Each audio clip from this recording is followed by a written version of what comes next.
Hello बच्चों, कैसे हो आप?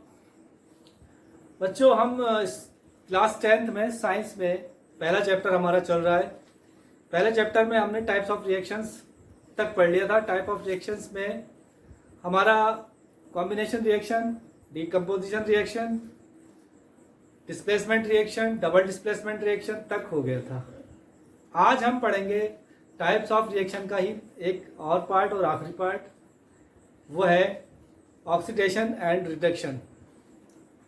वीडियो में आगे जाने से पहले मैं आपसे कहूँगा कि अगर आपने अभी तक मेरे चैनल को सब्सक्राइब नहीं किया है तो मेरे चैनल को सब्सक्राइब कर लीजिए, साथ ही साथ बेल आइकन के बटन को ज़रूर दबा दीजिए।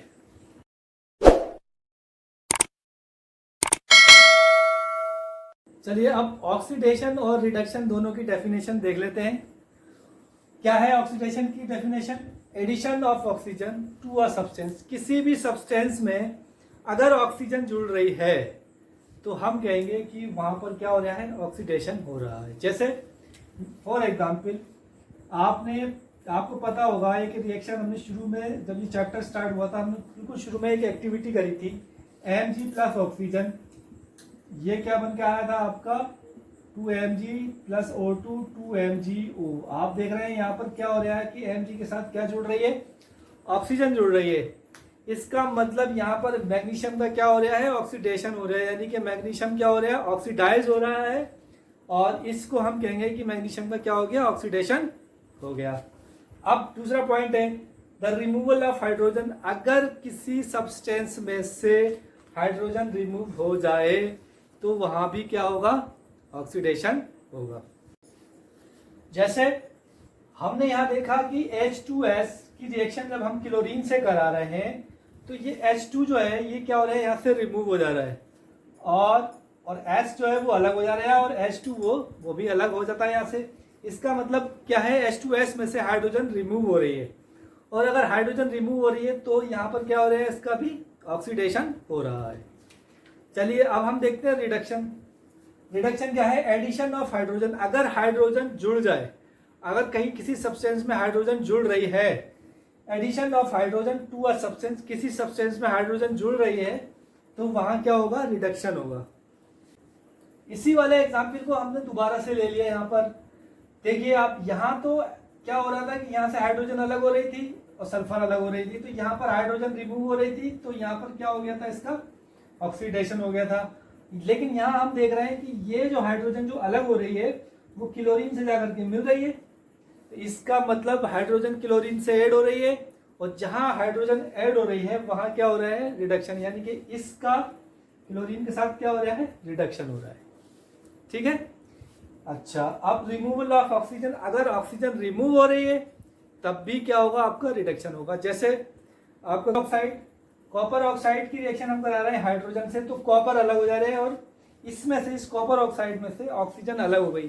तो जब ऑक्सीजन अलग हो रही है तो इसका मतलब क्या हो रहा है, यहाँ पर ऑक्सीजन के रिमूव होने पर क्या हो रहा है, रिडक्शन हो रहा है। चलिए अभी हम इसको और डिटेल्स में पढ़ते हैं। अभी हमने डिस्कस किया कि ऑक्सीडेशन और रिडक्शन, दो चीजों को हमने डिस्कस किया, ऑक्सीडेशन और रिडक्शन। आप देख रहे हैं कि ऑक्सीडेशन और रिडक्शन एक दूसरे के बिल्कुल अपोजिट है।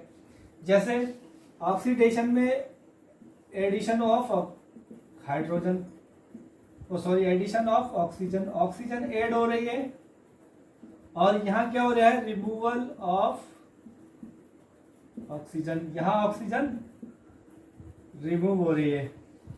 यहाँ क्या हो रहा है, remove of hydrogen, removal of hydrogen, यहाँ क्या हो रहा है, एडिशन ऑफ हाइड्रोजन।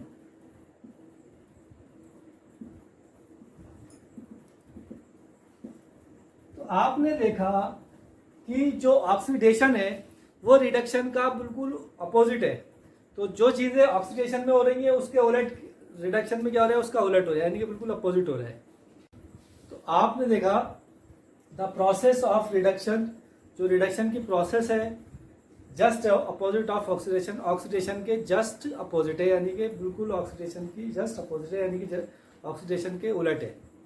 और ऑक्सीडेशन और रिडक्शन दोनों एक साथ ही होती हैं। किसी भी रिएक्शन में जब ऑक्सीडेशन होता है तो दूसरे सब्सटेंस का क्या होता है वहाँ पर रिडक्शन होता है। देखते हैं, जैसे मान लीजिए आपका CuO कॉपर ऑक्साइड एक एलिमेंट है, इसकी हमने रिएक्शन करा दी हाइड्रोजन से H2 से, तो हमारा क्या बना भाई, हमारा बना हीट करने के बाद ये कॉपर अलग हो गया और H2O अलग हो गया, ठीक है। तो आप देखिए कॉपर ऑक्साइड में से ऑक्सीजन रिमूव हो रही है, यानी कि कॉपर ऑक्साइड का क्या हो रहा है, रिडक्शन हो रहा है इसका, ठीक है। और H2 में ऑक्सीजन ऐड हो रही है, तो H2 का क्या हो रहा है भाई, ऑक्सीडेशन हो रहा है।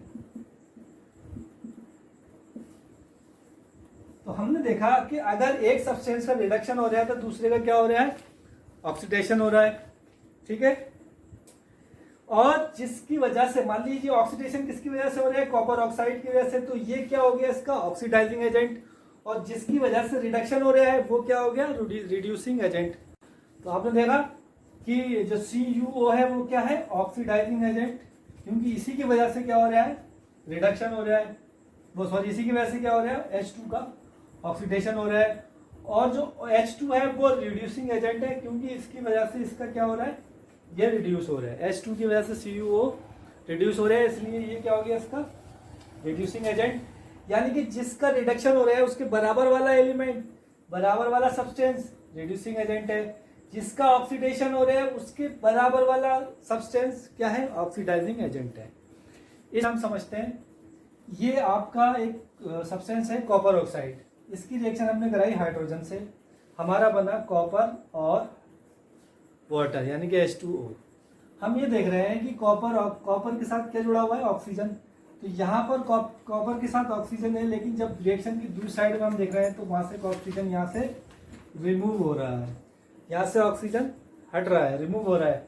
तो जब भी ऑक्सीजन रिमूव होता है तो हम सब्सटेंस क्या होता है, रिड्यूस हो जाता है, और इसको हम कहते हैं रिडक्शन। क्या कहते हैं इसको, रिडक्शन, ठीक है। और साथ ही साथ हमने ये देखा कि यहाँ पर हाइड्रोजन है, हाइड्रोजन में क्या ऐड हो रहा है, ऑक्सीजन। जब किसी सब्सटेंस में ऑक्सीजन ऐड हो जाती है तो हम कहते हैं कि वहां पर क्या हो गया, ऑक्सीडेशन हो गया। तो आपने देखा कि इस रिएक्शन में एक साथ दोनों चीजें हो रही हैं, ऑक्सीडेशन भी हो रहा है और रिडक्शन भी हो रहा है। इसी रिएक्शन में नहीं, सारी रिएक्शन में ऑक्सीडेशन के साथ रिडक्शन ही होगा, जहां पर ऑक्सीडेशन है वहां पर रिडक्शन भी जरूर होगा। तो इसका मतलब इन अदर वर्ड्स हम दूसरे शब्दों में कह सकते हैं कि वन रिएक्टेंट गेट ऑक्सीडाइज्ड, अगर एक सब्सटेंस ऑक्सीडाइज्ड हो रहा है वाइल अदर गेट रिड्यूस, और दूसरा क्या हो रहा है, रिड्यूस हो रहा है, तो इस तरह की रिएक्शंस को हम कहते हैं ऑक्सीडेशन रिडक्शन रिएक्शन या रिडॉक्स रिएक्शन, ठीक है। इस तरह की रिएक्शंस को क्या कहते हैं, रिडॉक्स रिएक्शन, जिसमें ऑक्सीडेशन और रिडक्शन दोनों एक साथ हो रहे हैं, ठीक है। चलिए अब डिफाइन कर लेते हैं कोरोशन को। Corrosion is a process in which metal eaten up.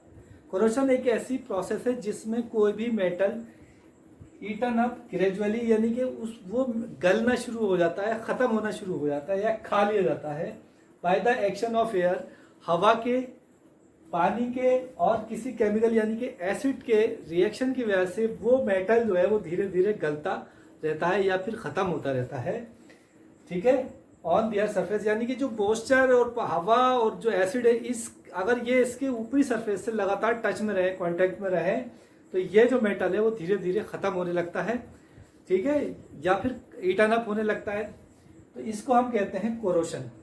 Rusting of iron, जंग, आयरन पे जंग लगना सबसे मोस्ट कॉमन कोरोशन के एग्जाम्पल है। आप इसको ऐसे समझ लीजिए कि जैसे मान लीजिए आपने कोई लोहे की चीज़ ली, यानी कि आयरन की कोई चीज़ ली, और आपने उसको छत पे या किसी ऐसी जगह जहाँ पर खुले जगह में बिल्कुल छोड़ दिए, वहाँ पर बारिश भी हो रही है, हवा का भी असर है, बारिशें भी हो रही हैं लगातार, तो आप देखेंगे धीरे धीरे वो चीज़ जो है वो गलने लगेगी, ख़त्म होने लगेगी और उस पर जंग लगना शुरू हो जाएगा। उसी को हम कहते हैं रस्टिंग, ठीक है। तो किसी भी चीज़ का, किसी भी मेटल का ऐसी जगह पड़ा रहना, उस पर हवा का, मॉइस्चर का, पानी का, इन सब के असर के बाद वो धीरे धीरे ख़त्म होने लगे, गलने लगे, उसी को हम कोरोशन कहते हैं। रस्टिंग ऑफ आयरन उसका एक एग्जाम्पल है, उसकी एक रिएक्शन भी यहाँ दी है, 4Fe + 3O2, यानी कि ऑक्सीजन से भी रिएक्शन करेगा आयरन और पानी से भी रिएक्शन करेगा, उसके बाद ये क्या बना लेगा, रस्ट बना लेगा। Rusting of iron is a redox reaction. Rusting जो है वो क्या है, एक रिडॉक्स रिएक्शन का एग्जाम्पल है। चलिए देखिए, अगर आप कोई ऐसी चीज़ जो तली हुई है, जैसे कि चिप्स वगैरह आप तलते हैं या कोई तली हुई चीज़ आप ऐसे ही रख दीजिए, तो आप देखेंगे कि कुछ समय के बाद, कुछ टाइम के बाद उसका टेस्ट भी बदल जाता है और उसके अंदर से जो स्मेल आती होती है वो भी बदल जाती है। ऐसा क्यों होता है? ऐसा इसलिए होता है कि जो फैट्स होते हैं, जो ऑयल्स होते हैं, वो हवा से ऑक्सीजन से रिएक्शन करके, हवा की ऑक्सीजन से रिएक्शन करके ऑक्सीडाइज्ड हो जाते हैं। ठीक है, इसी को हम कहते हैं रैंसिडिटी। मीन्स जब कोई खाने का मटेरियल जिसमें हमने ऑयल डाला हुआ है या ऑयली कोई चीज़ जैसे चिप्स वगैरह होते हैं, अगर हम उनको हवा में ऐसे ही छोड़ देंगे तो वो एयर की ऑक्सीजन से रिएक्शन करके ऑक्सीडाइज्ड हो जाएंगे और उनके अंदर की स्मेल और टेस्ट दोनों ही बदल जाएंगे। इस प्रोसेस को हम कहते हैं रैंसिडिटी। रैंसिडिटी की डेफिनेशन क्या है? The condition produce by aerial oxidation. किसी भी ऐसा ऑक्सीडेशन जिसमें किसी फैट और ऑयल के दोनों के फूड मार्क, यानी कि दोनों कैसे फूड मार्क यानी खाने वाली चीज़ें हैं, तो खाने वाले चीज़ों में फैट और ऑयल अगर दोनों हैं, उन दोनों का टेस्ट और स्मेल दोनों ही बदल जाए, उनके टेस्ट और स्मेल दोनों ही चेंज हो जाए, तो हम कहते हैं इस प्रोसेस को हम कहते हैं रैंसिडिटी। ठीक है, मतलब किसी भी फूड मटेरियल के अंदर जो ऑयल है और जो फैट है वो कहीं ना कहीं एयर से ऑक्सीडाइज होकर के उसके अंदर की स्मेल और उसका टेस्ट दोनों को बदल देगा। दोनों का बदल जाना ही क्या है? रैंसिडिटी है।